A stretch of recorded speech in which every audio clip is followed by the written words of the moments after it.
Hey guys, what is up? It is Seatin here, the self-proclaimed man of legends.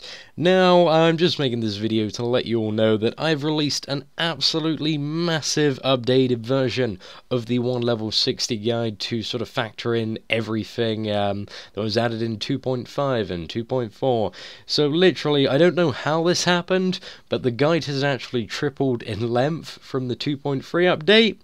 I've added some really huge parts to the guide, like some of the biggest changes. I'm just going to quickly talk you through, guys. I've added a list of all the ways to obtain Frozen Eclipse Stones and Imperial Slayer's Marks, because I had a lot of requests for sort of, a guide on how to farm them the best.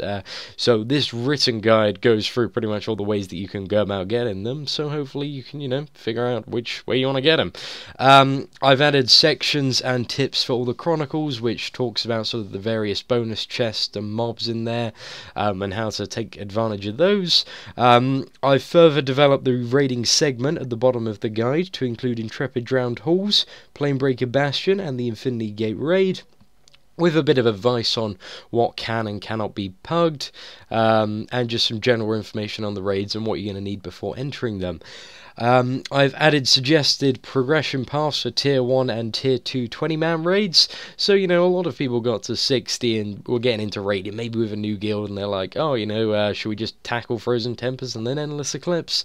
In the progression paths, I basically tell you what bosses are going to be the easiest for you to do, so it's like Galidra, Zaviel, and then Progenitor Kane, and then the twins in FT and Crucia, and, you get the general idea. So I teach you how to go back and forth and which are going to be the easiest bosses for your guild to take down, most likely.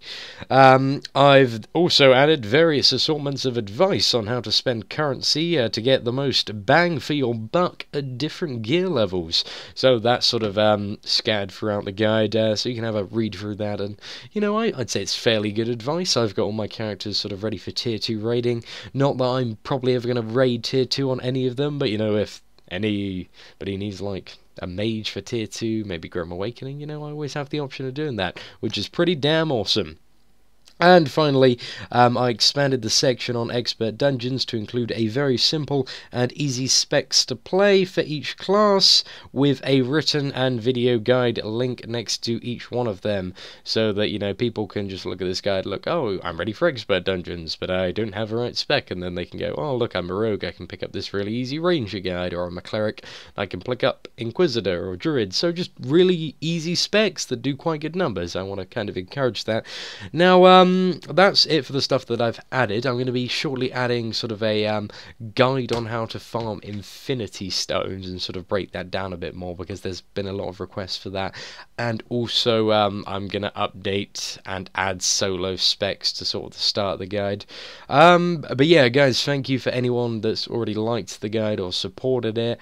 And thank you for watching. If you have any requests or anything you'd like to see added to the guide, leave it in the comments below. My YouTube subscribers are like my #1 priority, so if you guys have something you want to see, let me know, and I'll let you know if I can do it. Yeah, once again, thank you, enjoy the guide, and if you want to see anything, see any errors, just, chuck me a comment or an inbox, and I will sort it out for you. Anyways, guys, thank you for watching, and take care.